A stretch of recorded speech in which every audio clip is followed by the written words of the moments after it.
जय माता रानी दोस्तों, आप लोगों को आने वाले शारदीय नवरात्रे की बहुत बहुत शुभकामनाएं।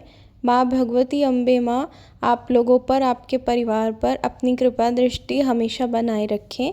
तो आज हम बात करेंगे कि दुर्गा सप्तशती का पाठ हम 9 नवरात्रों में कैसे करें, क्योंकि इसमें बड़ी दुविधा रहती है और समझ में नहीं आता कि हम 9 दिन तक, क्योंकि दुर्गा सप्तशती में 11 अध्याय होते हैं, तो हम कैसे उनको पढ़ें। बहुत सारी समस्याएं जो हैं वो सामने आती हैं कि इतना समय नहीं होता बहुत से लोगों पर। और देखिए, दुर्गा सप्तशती पढ़ने की अपनी अलग ही महिमा है।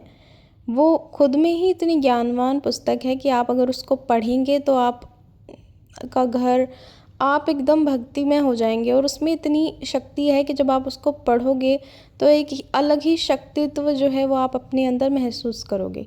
तो मेरे पास देखिए यहाँ पर 2 दुर्गा सप्तशती हैं। एक छोटी है जिसके पन्ने आप देख सकते हैं काफ़ी ख़राब हो चुके हैं, लेकिन वो 15-20 साल से मेरे पास है, क्योंकि मैं माता रानी की पूजा करती हूँ तो मैं उसको रोज़ाना पढ़ती हूँ। इसके बाद मेरे पास ये दूसरी दुर्गा सप्तशती है जो बड़ी है और इसमें पूरी जानकारी दी गई है। इसकी शुरुआत है वो श्री दुर्गा जी की आरती से है।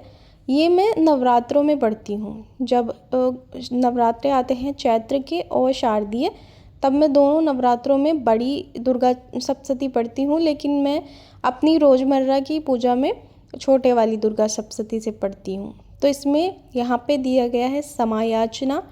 इसमें देखिए, सप्तशती अध्याय से पहले आपको अर्गला श्रोत दिया है, कीलक श्रोत दिया है और समायाचना दिया है। क्योंकि देखिए, माता रानी के जो अध्याय हैं वो ऐसे नहीं है कि हमने सप्तशती खोली और हमने अध्याय पढ़ना शुरू कर दिया। इसमें इतना ये शक्तिवान पुस्तक है, या आप कह सकते हैं कि धर्म ग्रंथ है, कि इसको पढ़ने से पहले आपको अर्गला श्रोत और कीलक श्रोत ज़रूर पढ़ना चाहिए। और इसमें शुरुआत में दिया गया है मातेश्वरी दुर्गा के 108 नाम, भगवती के 32 प्रमुख नाम। ये तब होते हैं जब आप किसी तरह का संकल्प लिए रखते हैं, क्योंकि तांत्रिक विद्या भी जो है नवरात्रों में की जाती है। नवरात्रे होते हैं 9 रात्रि, इसमें तांत्रिक क्रियाक्रम भी बहुत चलते हैं। अगर आप लोगों को कुछ तांत्रिक जानकारी हासिल करनी होती है तब आप इनमें से देवी के नामों का संकल्प लेते हैं। यंत्र है, यंत्र आप बांध कर रखते हैं अपने घर में। और बाकी जो इसकी हमें शुरुआत करनी चाहिए वो हमें माता के ध्यान व प्रार्थना से करनी चाहिए। दूसरा इसमें दिया गया है देवी कवच। देवी कवच पढ़ना उतना ही ज़रूरी है जितना पूरी दुर्गा सप्तशती पढ़ना, क्योंकि देवी कवच अगर आप अपनी नियमित पूजा में भी शामिल करते हैं पढ़ना, तो आप बहुत सी बलाओं से, नकारात्मक शक्तियों से, ग्रह कलह से, आप रोजगार में तरक्की नहीं हो रही है या कर्ज आपके सर हो चुका है, आप उन सब चीज़ों से और अकाल मृत्यु से सबसे बड़ा आपको दुर्गा कवच बचाता है और बहुत ही शक्तिशाली होता है। इसलिए दुर्गा कवच तो आप अपनी रोज़मर्रा की पूजा में भी शामिल कर ही लीजिए। बाकी रही सप्तशती की बात, तो अगर आपके पास कम समय है आप ये छोटी सप्तशती भी पढ़ सकते हैं। आप इसमें अंतर देखिए कि जो दुर्गा कवच बड़ी सप्तशती में कम से कम 4 से 5 पन्नों का है, वो आपको छोटी सप्तशती में सिर्फ 2 पन्नों में ही सीमित मिलेगा। तो अगर आप वर्किंग है और आपके पास ज़्यादा समय नहीं है तो आप छोटी दुर्गा सप्तशती से भी पढ़ सकते हैं। बाकी पढ़ना बड़ी से भी उतना ही लाभदायक है और छोटी से भी, क्योंकि माता रानी भाव की भोगी होती है। तो आपको शुरुआत करनी है, जैसे आप पहले दिन आचमन करके बैठेंगे, शुद्ध होकर, नहा धोकर, माता रानी का दीपक जलाकर, अखंड ज्योति जलाकर, आप अपने हाथ में चावल लेकर माता रानी के सामने संकल्प करेंगे कि मैं ये नवरात्रि में दुर्गा सप्तशती के जो है 13 अध्याय संपूर्ण करने जा रहा हूँ। मुझसे अगर कुछ समायाचना हो जाए तो मुझे माफ़ कीजिएगा।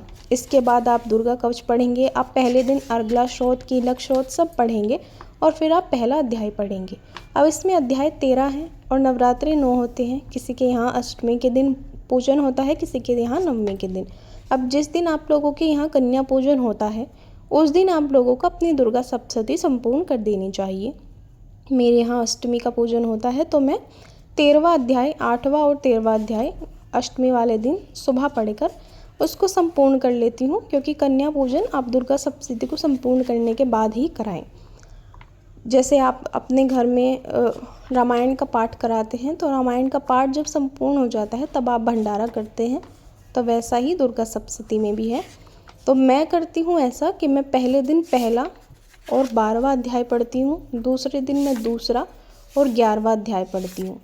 यानी कि मैं 8वां और 13वां अध्याय जिस दिन कन्या पूजन होता है उस दिन पढ़ती हूँ, और बाकी के दिन मैं पहला और एक अध्याय पीछे से पढ़ना शुरू करती हूँ। इससे क्या होता है कि वो 8 या 9 दिन में आपके सारे अध्याय जो हैं वो संपूर्ण हो जाते हैं। और बहुत से लोग ऐसे होते हैं कि वो एक ही दिन सारे अध्याय पढ़ते हैं, यानी कि 3 साढ़े 3 घंटे लग जाते हैं पूरी दुर्गा सप्तशती पढ़ने में। तो वो या पहले दिन या फिर जिस दिन कन्या पूजन होता है, या वो 13वें दिन भी अपनी पूरी दुर्गा सप्तशती को जो है वो संपूर्ण करते हैं एक ही दिन पढ़कर। और कुछ लोग ऐसे भी होते हैं जो हर रोज़ पूरी दुर्गा सप्तशती पढ़ते हैं। तो वो सबकी अपनी आस्था, समय और संकल्प पर आधारित होते हैं, लेकिन मैं आप लोगों को बता रही हूँ जो एक नॉर्मल प्रक्रिया होती है वो। उसके बाद इसमें दी गई है दुर्गा चालीसा। दुर्गा चालीसा भी जब तक आप अखंड ज्योति जलाएंगे, दुर्गा चालीसा भी आपको नियमित रूप से पढ़नी है। आप कीलक अर्गला स्रोत जो है वो सिर्फ पहले दिन जिस दिन आप शुरू करेंगे और जिस दिन आप संपूर्ण करेंगे उस दिन पढ़ सकते हैं, लेकिन दुर्गा कवच और दुर्गा चालीसा रोज़ पढ़नी है।